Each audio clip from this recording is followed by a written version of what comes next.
En ce qui concerne le voyage, tu as déjà sans doute entendu plein de conseils. Des conseils qui viennent de tes amis, des réseaux sociaux, de créateurs de contenu comme moi.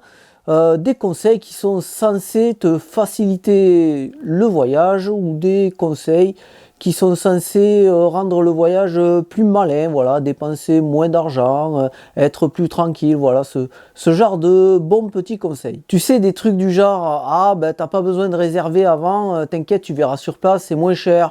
Ou ben, pas besoin d'assurance voyage, t'inquiète, il t'arrive à rien, l'assurance voyage, ça sert à rien et puis c'est trop cher. Voilà ce genre de petits tips un peu débiles qui peuvent ruiner ton voyage. Salut l'ami du voyage et bienvenue sur cette nouvelle vidéo et aujourd'hui je vais te parler des pires conseils de voyage, voilà, des petits conseils qui paraissent intelligents mais qui peuvent en fait se transformer en catastrophe. Allez, on commence tout de suite par le premier conseil qui a l'air très malin mais qui peut pourrir ton voyage, c'est réserve tout à la dernière minute.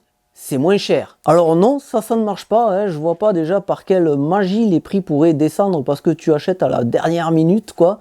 Genre les réservations d'hôtel, c'est pas parce que tu réserves ton hôtel un jour avant d'y aller que le prix sera en baisse, voilà. Quand tu réserves ton hôtel, les gens sont pas au courant que pour toi c'est la dernière minute, quoi, tu vois. Et ce qui a plutôt de grandes chances d'arriver, c'est que tu vas te retrouver sans rien, voilà, sans aucun logement ou alors un logement très très cher parce que en effet, si tu vas dans un lieu très touristique et en plus en pleine saison que tu réserves genre un jour avant, 2 jours avant, eh bien qu'est-ce qui va se passer? Eh bien tous les hôtels, toutes les auberges de jeunesse au meilleur prix sont déjà prises. Donc toi, qu'est-ce que tu es obligé de faire? Eh bien c'est d'augmenter ton budget logement et la claque peut être très très sévère, ça peut être vraiment très violent. Et ça je peux t'en parler parce que c'est du vécu pour de vrai. Voilà, alors moi il faut savoir que quand je voyage, pardon, j'aime bien prendre mon temps et réserver au dernier moment, voilà, 1 ou 2 jours avant en fait de quitter la place où je suis. Pourquoi? Parce que ben, des fois, il y a des endroits que j'aime bien et j'ai envie d'y rester plus longtemps ou le contraire, j'ai envie de partir plus tôt parce que je trouve ça dégueulasse, c'est nul et donc je veux partir plus tôt, donc ça m'arrange de pas avoir réservé un hôtel, je peux direct le faire, tu vois, j'ai pas besoin d'attendre, quoi. Et je vais te donner un exemple bien concret, c'était quand j'étais en Argentine, à El Calafate, en Patagonie, pour aller voir le Perito Moreno. Là, j'avais pas fait ma réservation au bon moment, hein, comme d'habitude, j'attendais 2-3 jours, mais le problème c'est que El Calafate, pour aller voir le Perito Moreno, pardon, c'est toujours gavé de touristes et là j'ai eu beaucoup de mal à trouver un hôtel. Voilà, j'ai eu des sueurs froides, d'ailleurs j'ai pas vraiment trouvé en fait. J'avais juste trouvé un endroit où ils pouvaient me prendre juste pour une nuit. Après j'avais demandé à installer ma tente dans leur jardin, ils m'ont dit peut-être c'est pas possible, etc. On verra s'il y a du monde. Donc voilà, j'avais un peu les miquettes comme on dit, hein, parce qu'il fallait que j'y reste un moment là-bas pour visiter le glacier. Et finalement l'affaire s'est résolue parce que heureusement j'avais rencontré quelqu'un là-bas qui avait trouvé un hôtel et voilà, on avait loué la chambre à 2 en fait, hein, tout simplement. Et le problème c'est que ça m'a coûté bien plus cher que prévu parce que c'était pas un hôtel en fait, c'était une maison d'hôte, tu vois, et ça coûtait assez cher parce que voilà, il y avait plusieurs chambres où chaque voyageur louait sa chambre, mais après il y avait une cuisine à utiliser avec des douches et tout, bref. C'était quand même assez cher et j'ai eu du pot quand même de trouver quelque chose parce que il y a des voyageurs qui font comme moi et souvent ils ne trouvent rien du tout. Deuxième conseil à la con, ne prends pas d'assurance voyage, ça sert à rien. Alors ça c'est juste le pire conseil. Il peut t'arriver n'importe quoi, n'importe quand, n'importe où. Voilà, imagine tout simplement, tu fais une petite rando, même pas une rando, une marche. Voilà, tu fais une marche, tu as envie d'aller voir un lac, un célèbre lac, voilà, tu marches là sur le sentier et tout, hop, tu mets le pied sur une pierre qui roule, crac, tu te fais une cheville. Et bien là, les frais d'hôpitaux, c'est pour ta pomme. Et oui, surtout qu'il y a des pays où ça coûte vraiment très très cher, comme les États-Unis. Voilà, ça peut coûter jusqu'à des milliers d'euros, juste une simple radio, quoi. Et là, tu vas vraiment regretter ton voyage. Alors, vaut mieux payer peut-être, on va dire, allez, 200 euros pour une assurance voyage où tu auras tous les frais couverts, plutôt que risquer de perdre énormément d'argent. D'autant plus que là, je te parle juste d'une petite blessure. Imagine, voilà, t'aimes bien l'escalade, tu fais de l'escalade dans je ne sais pas quel pays, tu te casses la gueule, et là tu te fais très très mal. Un, faut t'amener à l'hôpital, et deux, faut te rapatrier en France.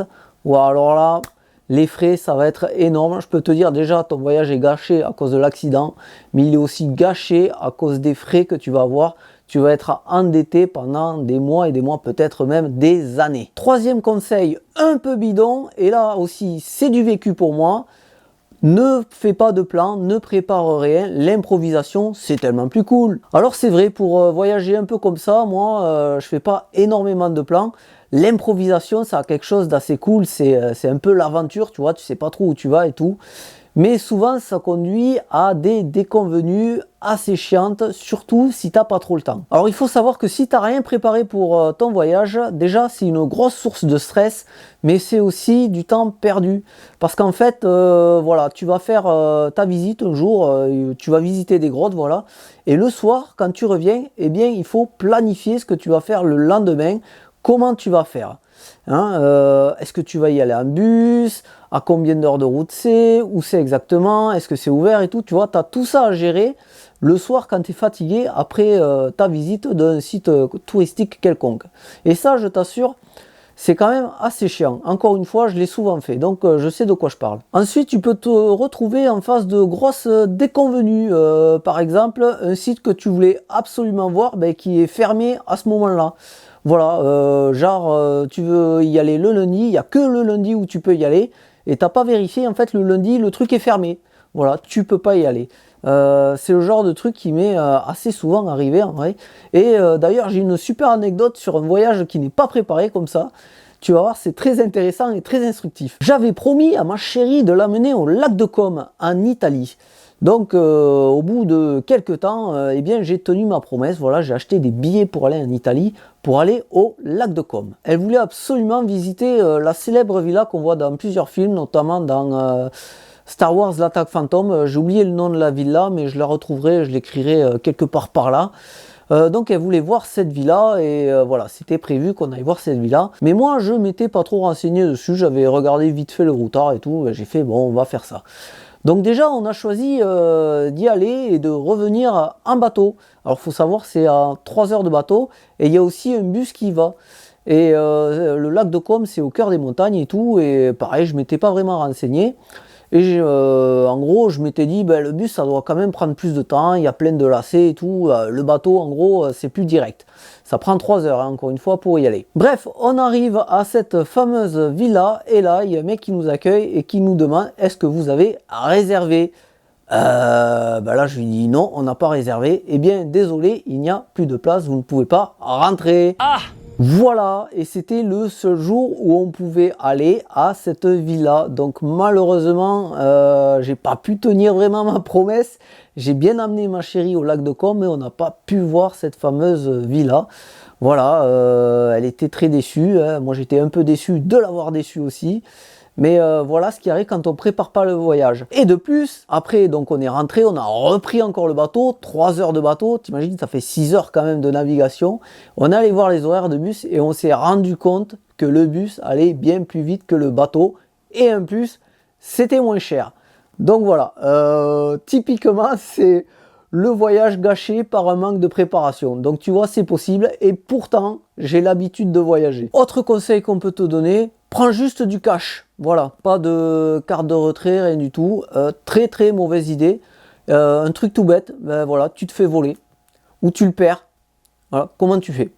Ben voilà, c'est ton voyage est terminé. Ensuite, deuxième conseil en ce qui concerne l'argent, c'est fais-toi des virements Western Union. Alors pourquoi? Eh bien parce que bien souvent la transaction coûte moins cher. Comment ça fonctionne? Eh bien tout simplement, tu fais un virement sur Western Union de ton compte et ensuite tu vas dans un guichet Western Union dans le pays dans lequel tu te déplaces, dans une ville quelconque, et tu retires ton cash. Le problème, et ça encore, c'est du vécu. Des guichets Western Union, il n'y en a pas partout. Et dans certains pays, ils ont une somme palier que tu ne peux pas retirer. Donc en gros, je vais te donner l'exemple concret qui m'est arrivé. C'était encore à El Calafate. Tu vois, il m'est arrivé pas mal de merde dans ce voyage. Je m'étais envoyé genre, je vais dire une connerie, 60 000 pesos. Donc je vais pour retirer mon cash de 60 000 pesos. Déjà, j'ai attendu 3 heures parce qu'il n'y a qu'un seul guichet dans cette petite ville. Et tout le monde fait la queue au même moment. Donc tu attends. Et au moment où je suis arrivé au guichet, eh bien, le maximum qu'on pouvait retirer, c'était 40 000. Voilà. Et comme tu ne peux pas fractionner la somme que tu t'as envoyée, tu es obligé de prendre la totalité. Eh bien, j'ai pas pu retirer mon argent, tout simplement. Et j'ai dû refaire encore un virement pour retirer 40 000 pour pouvoir avoir de l'argent. Et j'ai dû refaire la queue pour retirer cet argent. Voilà. Bref, ne fais pas ça. Un autre conseil, de dormir à l'aéroport pour économiser une nuit d'hôtel. Alors ça, c'est un conseil que moi-même, j'ai pu donner. Oui, c'est vrai. Alors, c'est un vrai, faux, bon conseil. Voilà, ça ne veut un peu rien dire. Mais c'est vrai, tu économises de l'argent. Par contre, dormir à l'aéroport, je te cache pas, c'est un peu la galère. Hein, parce que tu as toujours les lumières allumées. Il y a du bruit. Il peut faire très froid.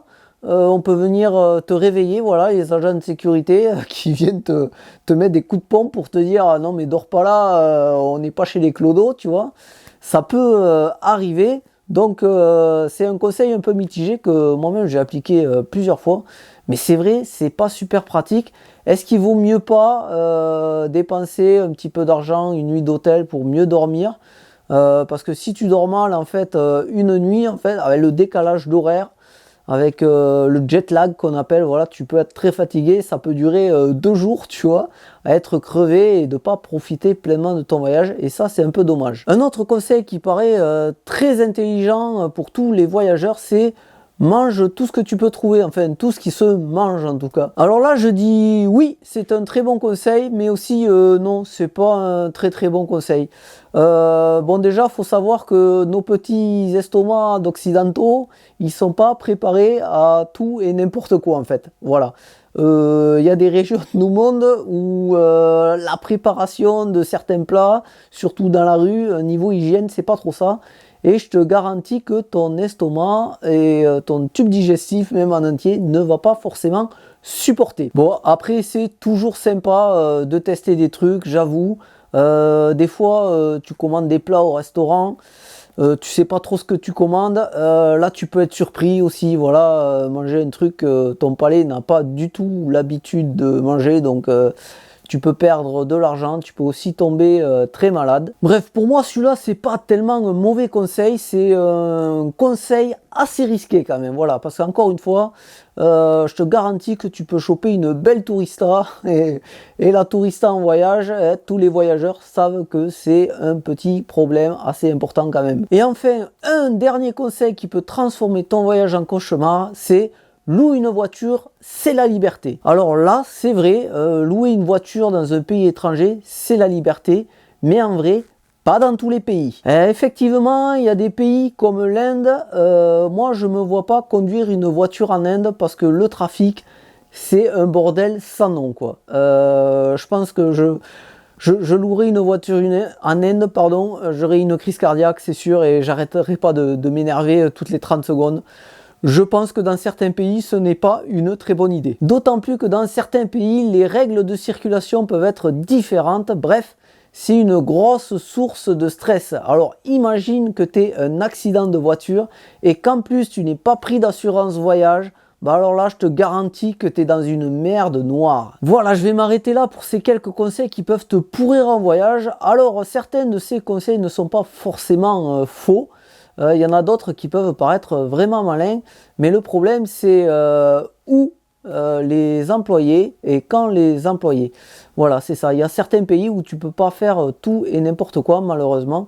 Donc encore une fois, il faut préparer ton voyage en amont. Ce que moi je ne fais pas forcément, donc je suis mal placé pour te donner des conseils. Allez, n'hésite pas à partager ta propre expérience en commentaire. Est-ce que toi aussi, une fois tu as suivi des conseils qui t'ont mené au casse-pipe, qui ont transformé ton voyage en catastrophe, ou quel est le plus mauvais conseil qu'on t'ait donné pour voyager, ou encore quels sont tes propres conseils. Voilà, je vais m'arrêter là pour cette petite vidéo. En attendant, je te dis à bientôt ici ou ailleurs dans le monde, et en attendant, explore, découvre, voyage. À plus!